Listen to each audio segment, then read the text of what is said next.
Knowing how to use the filters and how they impact the information presented on the table is important. If the filters are not used, then the information presented can be misinterpreted. In this example, we've selected homicide under crime type.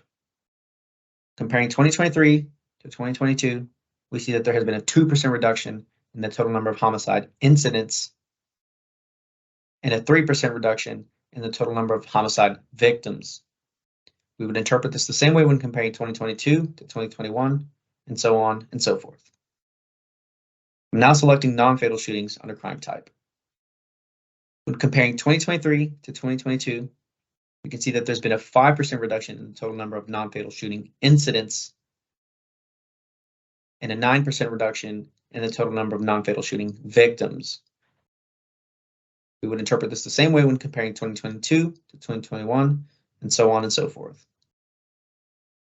Now let's select Shot Spotter under crime type. When comparing 2023 to 2022 year to date, there's been an 18% increase in the total number of shot spotter detections. Keep in mind, however, that the dashboard only includes shot spotter data for 2022 and 2023. Now let's see what happens when the crime type filter is ignored, or any other filter for that matter. For this example, I'll use the old Louisville neighborhood.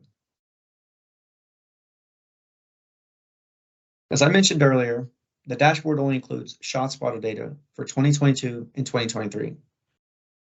This is why we see a great variation when comparing 2022 to 2021. So if we were looking at the victim count and comparing 2022 to 2021 and interpreted this as being a 1,627% increase in the total number of victims, that would be incorrect. This also includes shot spotter data. However, when we select homicide under crime type, we see that the table adjusts. When comparing the number of victims with 2022 versus 2021, we see that there has been a 133% increase in the total number of victims. We also see the table adjust when we select non-fatal shootings.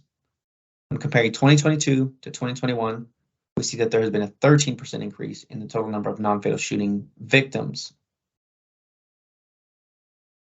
This is why it's important to use the crime type filter or any other filter for that matter, depending on what you're interested in looking into. That's it. We hope this video has helped you have a greater understanding of the data that's presented on this dashboard in order to keep you more informed of what's going on within your neighborhood and communities. Thank you.